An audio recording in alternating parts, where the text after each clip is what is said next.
Good evening, Cabalites. It seems that you truly enjoyed the last eerie, terrifying tale I told you. So we're going to try something new. I've selected one of the many, longer, chilling creepypastas chronicled in the pages of the Nerdnomicon, and have recited it for your dreadful delight in yet another Frightday Nights special. So check to make sure you've spoken with someone recently. Maybe have some pen and paper handy. Sit back, relax, and let the nightmarish narration wash over you as I weave a woeful tale of psychosis. Sunday. I'm not sure why I'm writing this down on paper and not on my computer. I guess I just noticed some odd things. It's not that I don't trust the computer. I just need to organize my thoughts. I need to get down all the details somewhere objective. Somewhere I know that what I write can't be deleted or changed. Not that that's happening. Everything blurs together here. The fog of memory lends a strange cast to things. I'm starting to feel cramped in this small apartment. Maybe that's the problem. I just had to go and choose the cheapest apartment. The only one with a basement. The lack of windows down here makes day and night seem to slip by seamlessly. I haven't been out in a few days because I've been working on this programming project so intensively. I suppose I just wanted to get it done. Hours of sitting and staring at a monitor can make anyone feel strange. I know, but I don't think that's it. I'm not sure when I first started to feel something was odd. I can't even define what it is. Maybe I just haven't talked to anybody in a while. That's the first thing that crept up on me. Everyone I normally talk to online while I program has been idle. Or they've simply not logged on at all. My instant messages go unanswered.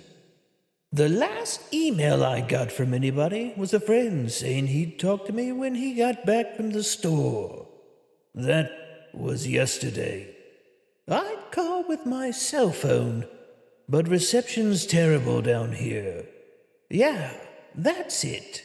I just need to call someone. I'm going to go outside. Well, that didn't work so well. As the tingle of fear fades, I'm feeling a little ridiculous for being scared at all. I looked in the mirror before I went out, but I didn't shave the 2-day stubble I'd grown. I figured I was just going out for a quick cell phone call. I did change my shirt though, because it was lunchtime, and I guess I'd run into at least one person I knew. That didn't end up happening. I wish it did. You see, when I went out, I opened the door to my small apartment slowly. A small feeling of apprehension had somehow already lodged itself in me. For some indefinable reason, I chalked it up to not having spoken to anyone but myself for a day or two. I peered down the dingy gray hallway, made dingier by the fact it was a basement hallway. On one end, a large metal door led to the building's furnace room. It was locked, of course. 2 dreary soda machines stood by it. I bought the soda from one the first day I moved in, but it had been a 2-year-old expiration date. I'm fairly certain nobody knows those machines are even down here, or that my cheap landlady just doesn't care to get them restocked. I closed my door softly and walked the other direction, taking care not to make a sound. I have no idea why I chose to do that, but it was fun giving in to the strange impulse not to break through the droning hum of the soda machines, at least for the moment. I got to the stairwell and took the stairs up to the building's front. I looked through the heavy door's small square window and received quite the shock. It definitely was not lunchtime.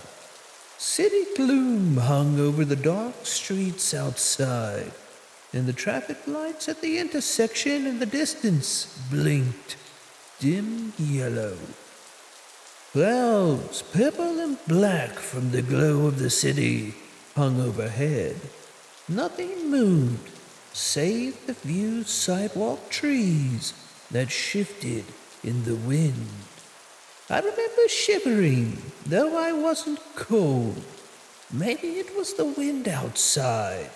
I could vaguely hear it through the heavy metal door, and I knew it was that unique kind of late-night wind, the kind that was constant, cold, quiet, save for the rhythmic music it made as it passed through the countless unseen leaves. I decided not to go outside. Instead, I lifted my cell phone to the door's little window and checked the signal meter. The bars filled up the meter, and I smiled. Time to hear someone else's voice, I remember thinking, relieved. It was such a strange thing to be afraid of nothing. I shook my head, laughing at myself silently. I hit speed dial for my best friend Amy's number and held the phone up to my ear. It rang once, then it stopped. Nothing happened. I listened to silence for a good 20 seconds, then hung up. I frowned and looked at the signal meter again, still full. I went to dial her number again, but then my phone rang in my hand, startling me. I put it up to my ear. "Hello?" I asked, immediately fighting down a small shock at hearing the first spoken voice in days, even if it was my own. I had gotten used to the droning hum of the building's inner workings, my computer, and the soda machine in the hallway. There was no response to my greeting at first, but then finally a voice came. "Hey," said a clear male voice, obviously of college age like me. "Who's this?"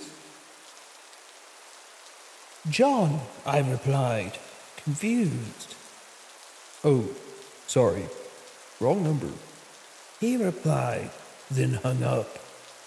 I lowered the phone slowly and leaned against the thick brick wall of the stairwell. That was strange. I looked at my received calls list, but the number was unfamiliar. Before I could think on it further, the phone rang loudly, shocking me yet again. This time I looked at the caller before I answered. It was another unfamiliar number. This time I held the phone up to my ear, but said nothing. I heard nothing but the general background noise of a phone. And then a familiar voice broke my tension. "John?"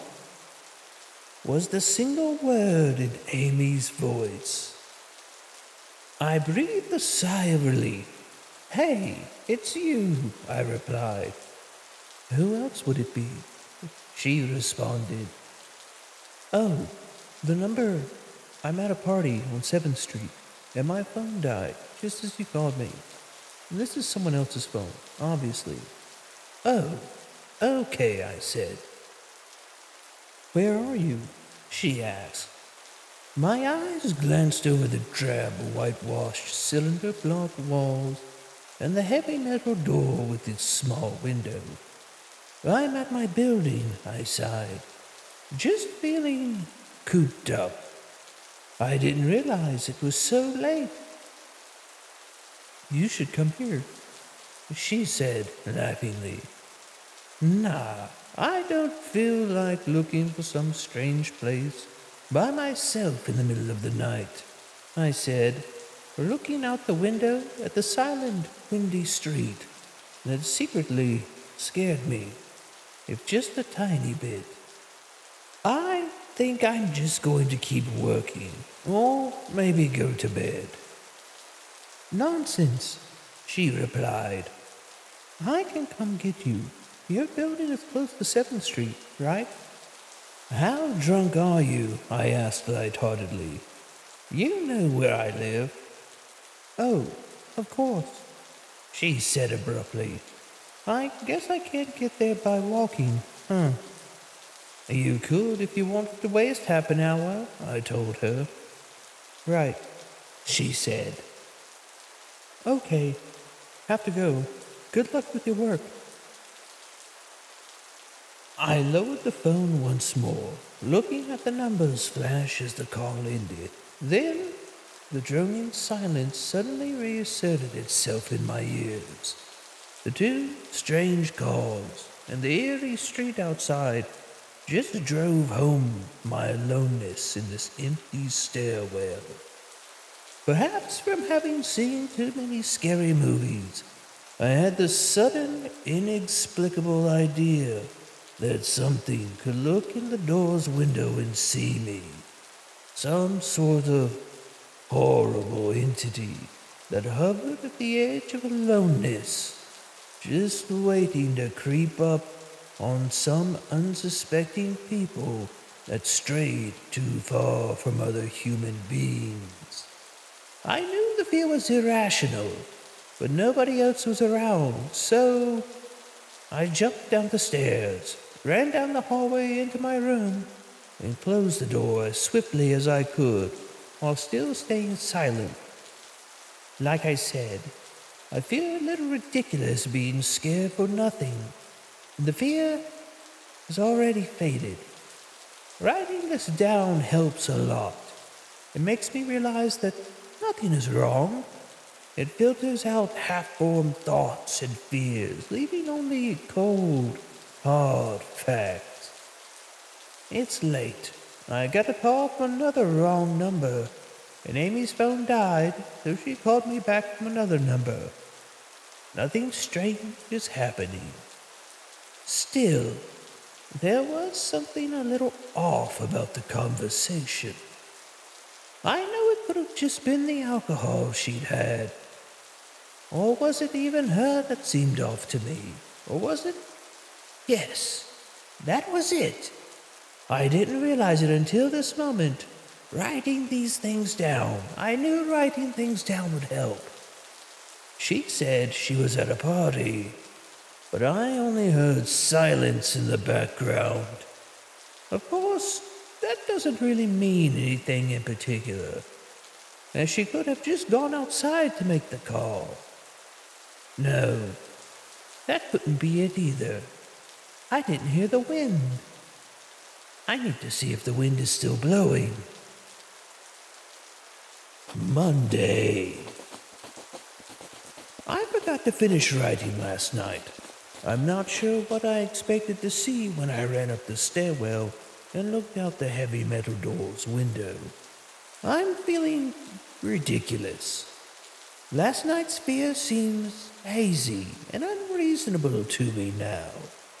I can't wait to go out into the sunlight. I'm going to check my email, shave, shower, and finally get out of here. Wait, I think I heard something. It was thunder. That whole sunlight and fresh air thing didn't happen. I went out into the stairwell and up the stairs, only to find disappointment. The heavy metal door's little window showed only flowing water as torrential rain slammed against it.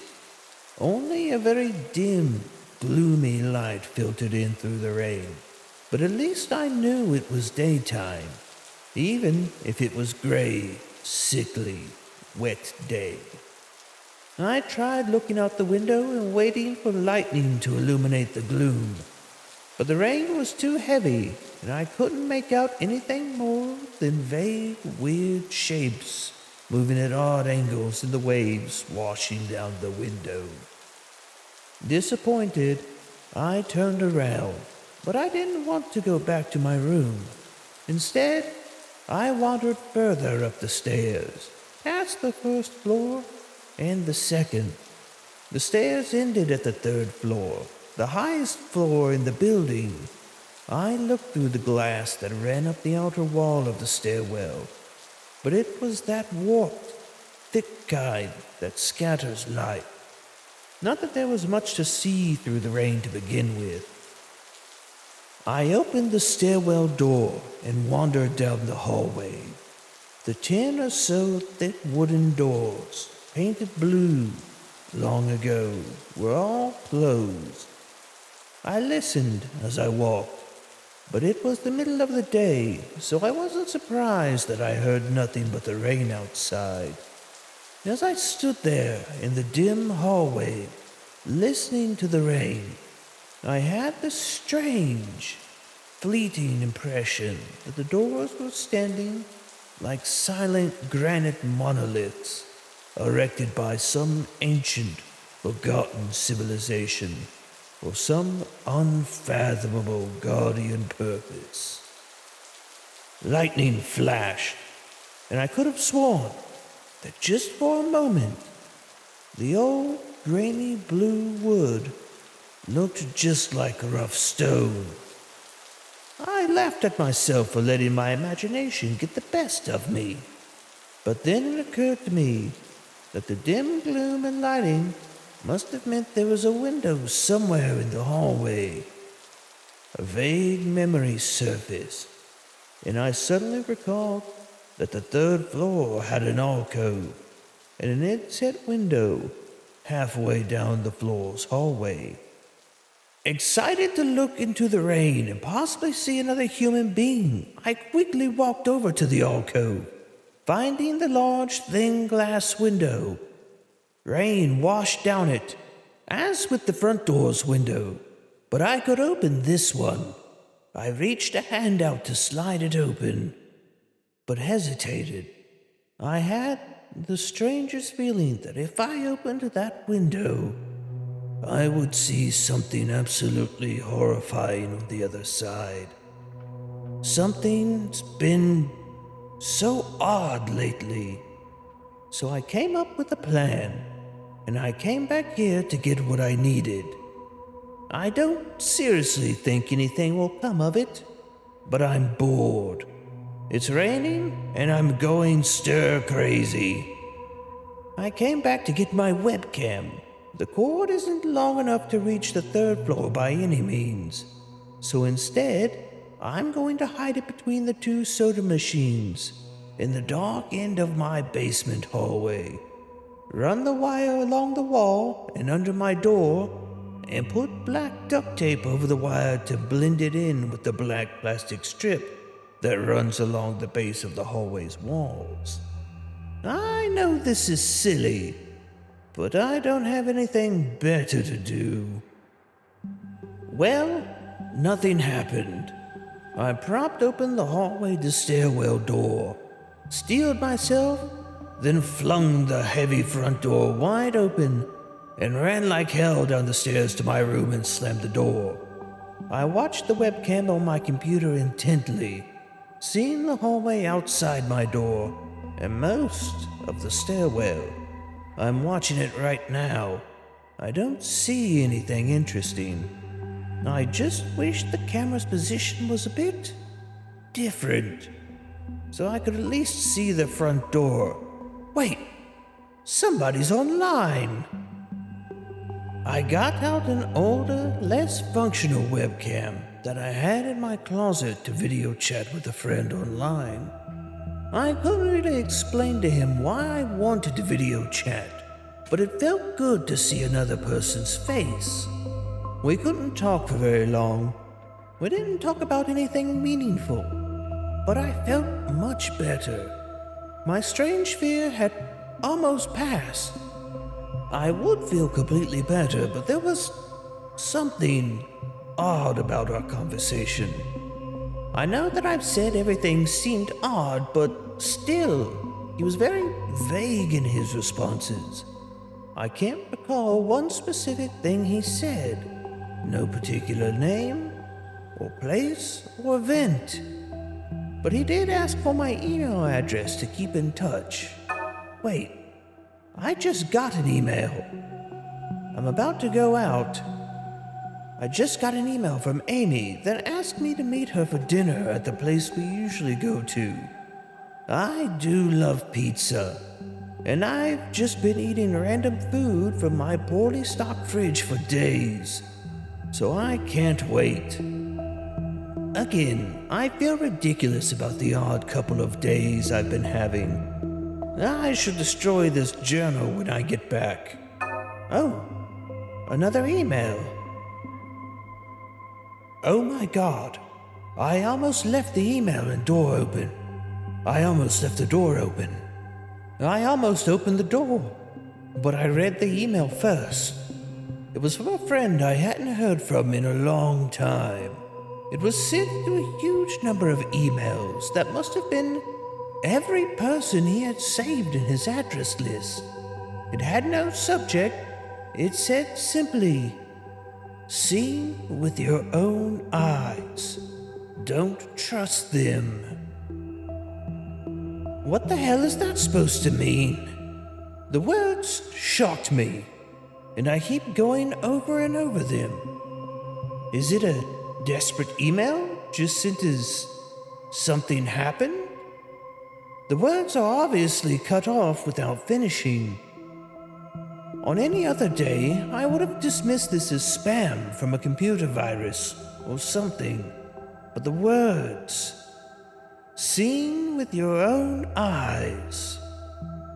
I can't help but read over this journal and think back on the last few days and realize that I have not seen any other person with my own eyes or talk to another person face to face.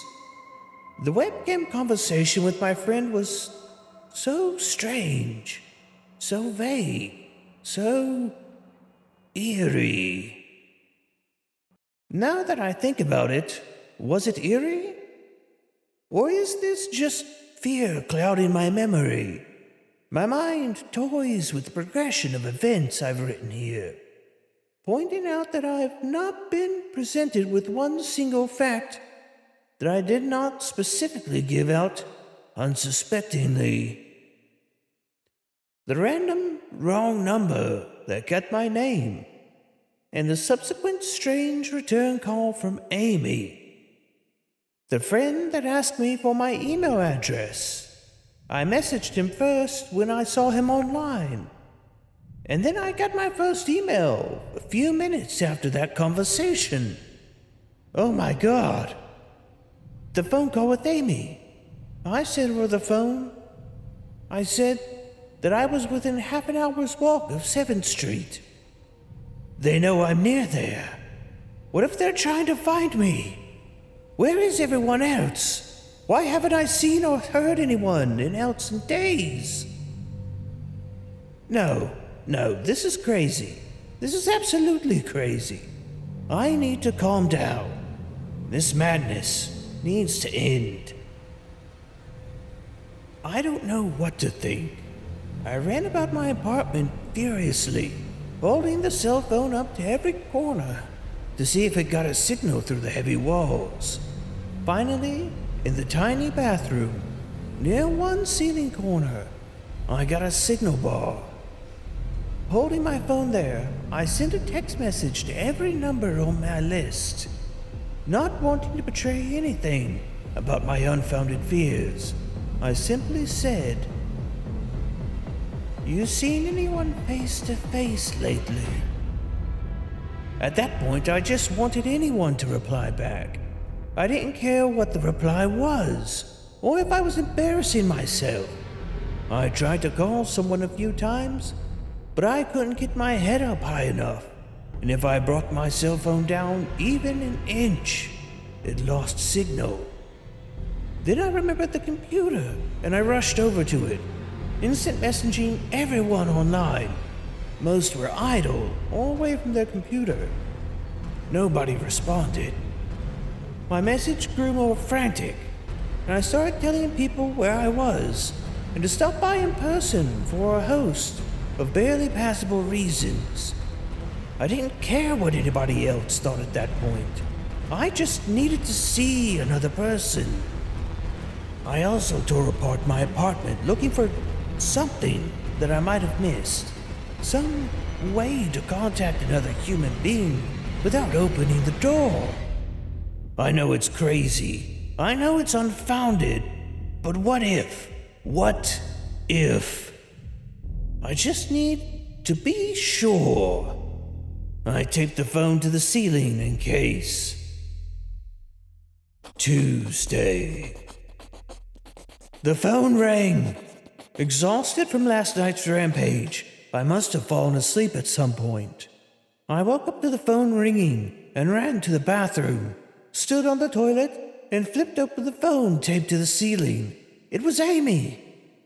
And I feel so much better. She was really worried about me, and apparently had been trying to contact me since the last time I talked to her. She's coming over now, and yes, she knows where I am without telling her. I feel so embarrassed. I'm definitely throwing this journal away before anyone sees it. I don't even know why I'm writing it now. Maybe it's just because it's the only communication I've had at all since God knows when. I look like hell. I looked in the mirror before I came back in here. My eyes were sunken. My stubble is thicker. I just look generally unhealthy. My apartment is trashed.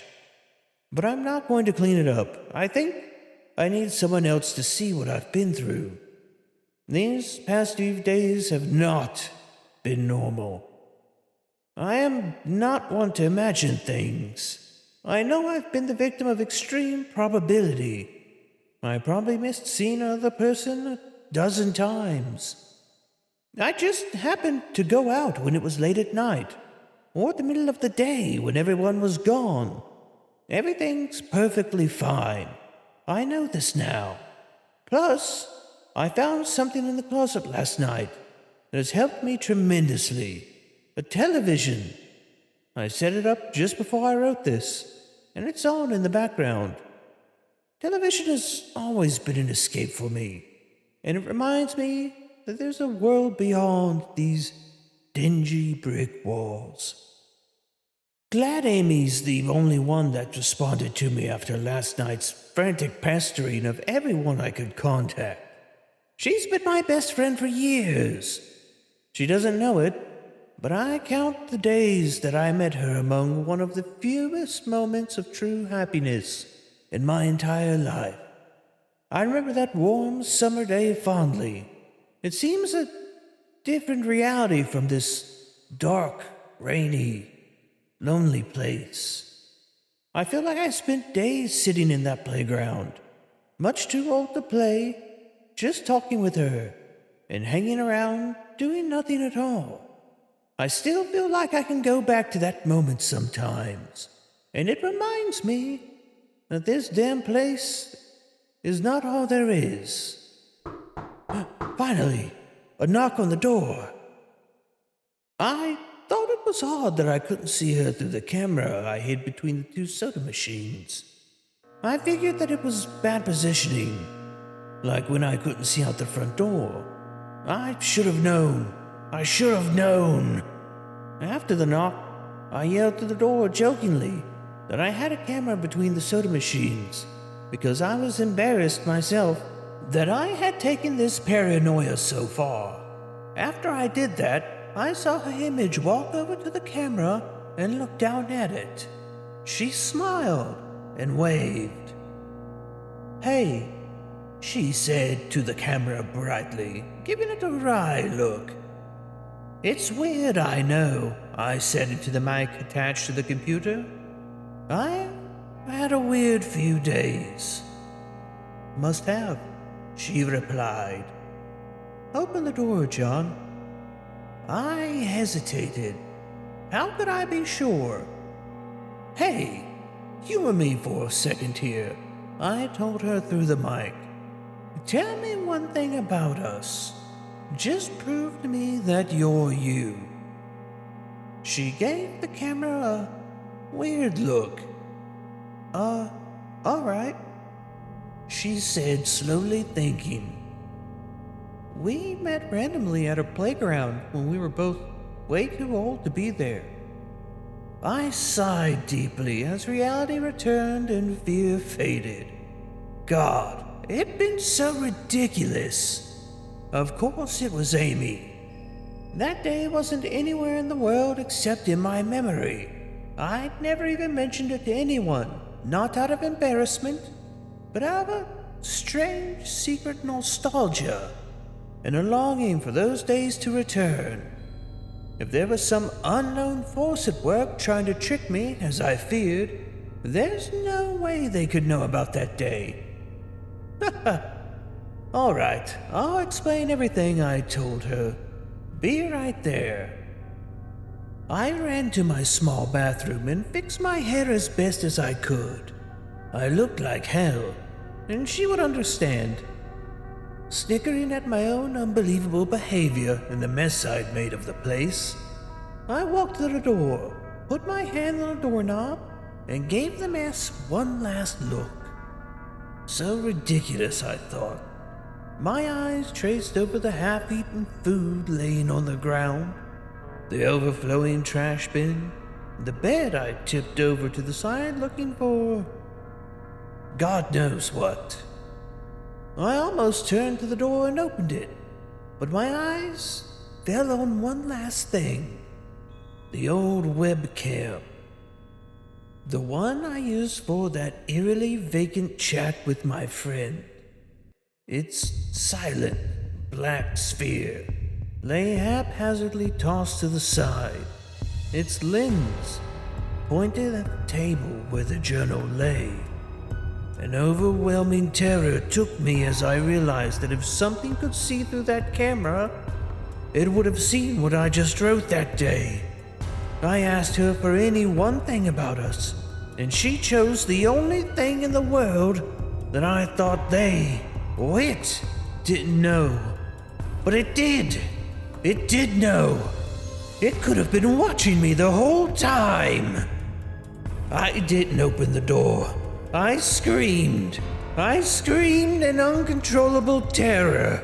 I stomped on the old webcam on the floor. The door shook, then the doorknob tried to turn, but I didn't hear Amy's voice through the door. Was the basement door made to keep out drafts too thick? Or was Amy not outside? What could have been trying to get in, if not her? What the hell is out there? I saw her on my computer through the camera outside.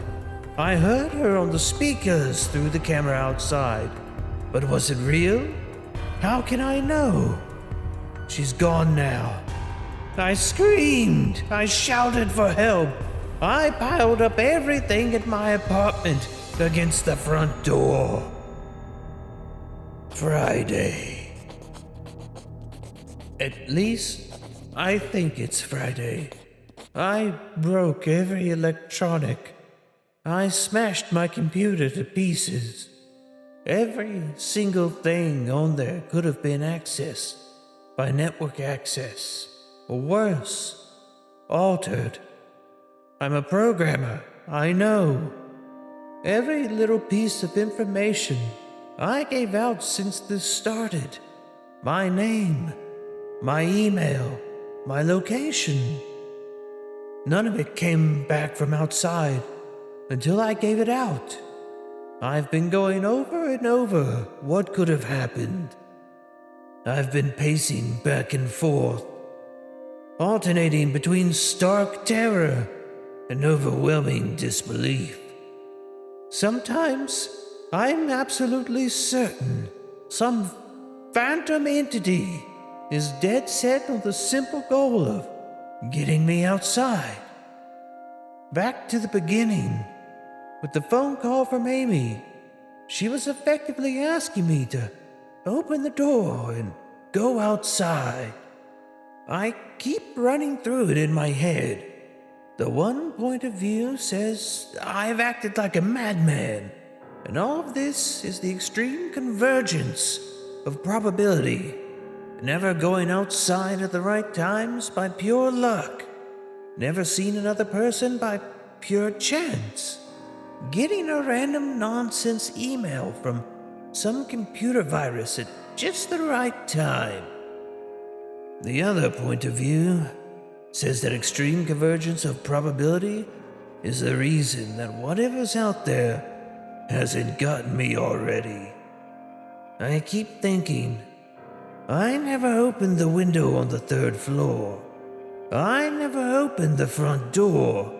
What if that incredibly stupid stunt with the hidden camera, after which I ran straight to my room and slammed the door? I haven't opened my own solid door since I flung open the front door of the building. Whatever's out there, if anything's out there, never made an appearance in the building before I opened the front door.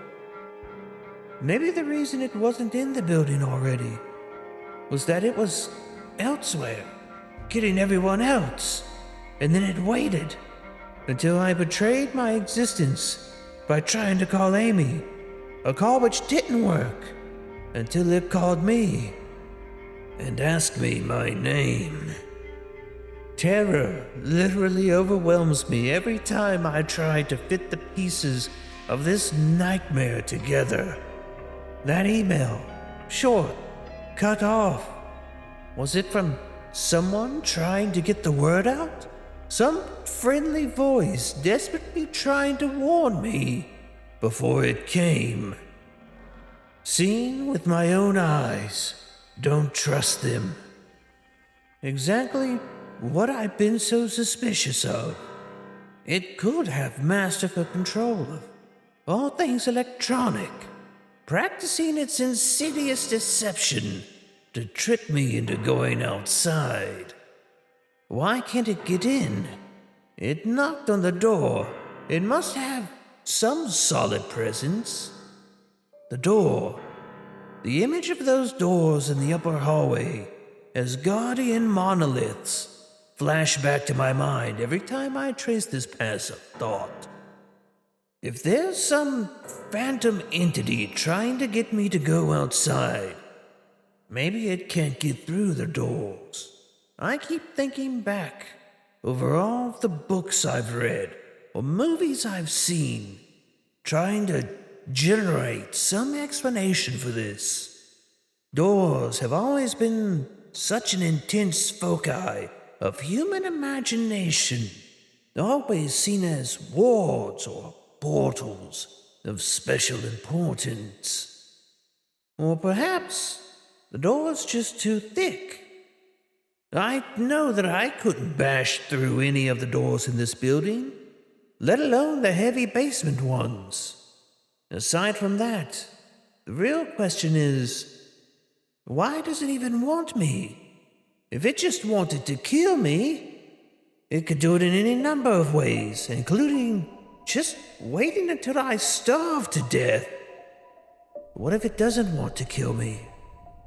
What if it has a far more horrific fate in store for me? Oh God, what can I do to escape this nightmare? Was that a knock on the door? I told the people on the other side of the door I need a minute to think, and I'll come out. I'm really just writing this down so I can figure out what to do. At least this time I heard their voices. My paranoia. And yes, I recognize I'm being paranoid. Has me thinking of all sorts of ways that their voices could be faked electronically. There could be nothing but speakers outside, simulating human voices. Did it really take them 3 days to come talk to me? Amy is supposedly out there, along with 2 policemen and a psychiatrist. Maybe it took them 3 days to think of what to say to me. The psychiatrist's calm could be pretty convincing if I decided to think this had all been some crazy misunderstanding and not some entity trying to trick me into opening the door. The psychiatrist has an older voice, authoritarian but still caring. I like it. I'm desperate just to see someone with my own eyes. He said I could have something called cyberpsychosis, and I'm just one of a nationwide epidemic of thousands of people having breakdowns triggered by a suggestive email that got through somehow. I swear he said got through somehow. I think he means spreading throughout the country inexplicably. But I'm incredibly suspicious that the entity slipped up and revealed something. He said I'm part of a wave of emergent behavior, and that a lot of other people are having the same problem, the same fears, even though we've never communicated. That neatly explains the strange email about eyes that I got. I didn't get the original triggering email, I got a descendant of it. My friend could have broken down too and tried to warn everyone he knew against his paranoid fears. That's how the problem spreads, the psychiatrist claims. I could have spread it too with my texts and instant messages online to everyone. I know. One of these people might be melting down right now after being triggered by something I sent them. Something they might interpret any way that they want. Something like a text saying, "Seen anyone face to face lately?" The psychiatrist told me he didn't want to lose another one. That people like me are intelligent. That's our downfall. We draw connections so well that we draw them even when they shouldn't be there. He said it's easy to get caught up in the paranoia. In our fast-paced world, a constant, changing place where more and more of our interaction is simulated. I have to give it one thing. It's a great explanation. It explains everything. It perfectly explains everything. In fact, I have every reason to shake off this nightmarish fear that something, or consciousness, or being out there wants me to open the door so it can capture me for some horrible fate worse than death. It would be foolish after hearing that explanation to stay in here until I starve to death, just to spite the entity that may have gotten everyone else. It would be foolish to think that after hearing that explanation. It might be one of the last few people left alive on an empty world, hiding in my secure basement room, spiting some unthinkable deceptive entity just by refusing to be captured. It's a perfect explanation for every single strange thing I've seen or heard. And I have every reason in the world to let go of all of my fears and open the door. And that's exactly why I'm not going to. How can I be so sure? How can I know what's real and what's deception? All of these damn things and their wires and their signals that originate from some unseen origin. They're not real. I can't be sure.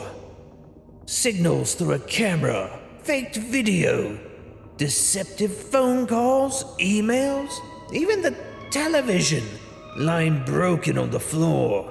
How can I possibly know that's real? It's just signals, waves, light. The door. It's bashing on the door. It's trying to get in. What insane mechanical contrivance could it be using to simulate the sound of men attacking a heavy wooden door so well? At least I'll finally see it with my own eyes. There's nothing left in here for it to deceive me with. I've ripped apart every single thing else. It can't deceive my eyes, can it? Seeing with your own eyes. Don't trust them. Wait. Was that desperate message telling me to trust my eyes? Or warning me about my eyes too? Oh my God. What's the difference between a camera and my eyes? They're both turn light into electrical signals. They're the same. I can be deceived. I have to be sure. I have to be sure.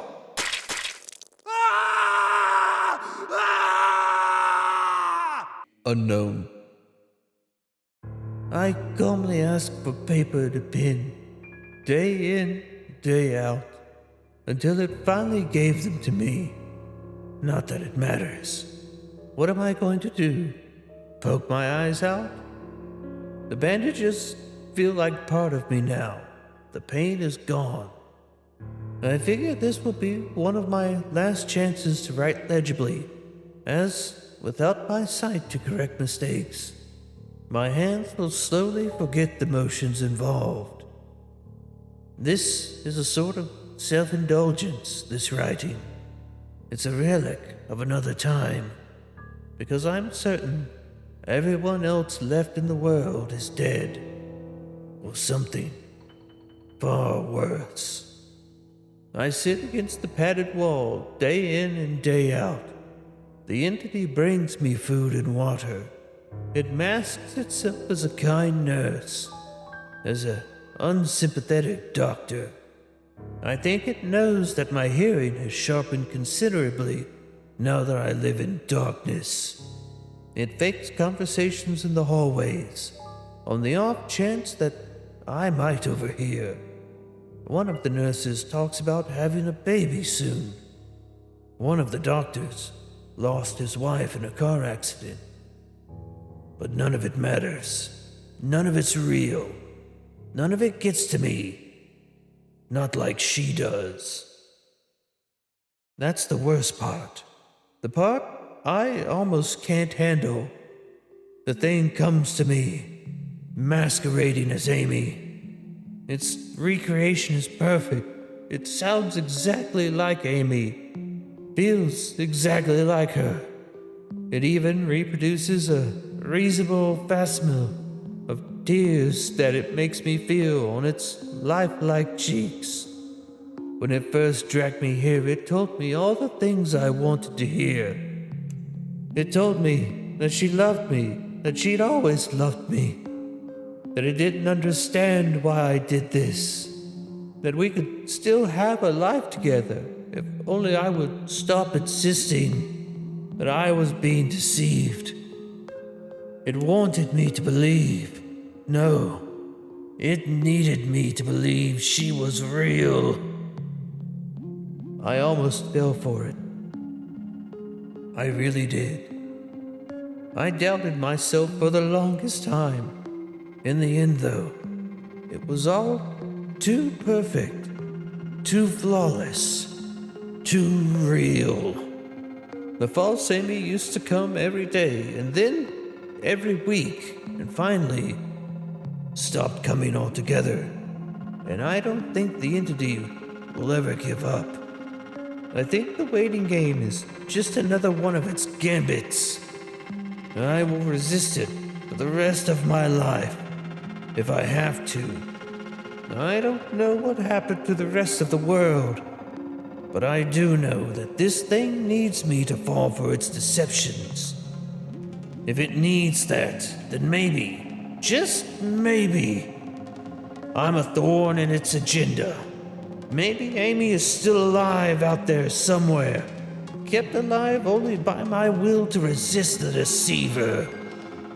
I hold on to that hope, rocking back and forth, in my cell to pass the time. I will never give in. I will never break. I am a hero. The doctor read the paper the patient had scribbled on. It was barely readable, written in the shaky script of one who could not see. He wanted to smile at the man's steadfast resolve, a reminder of the human will to survive. But he knew that the patient was completely delusional.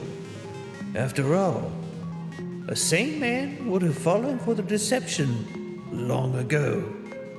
The doctor wanted to smile.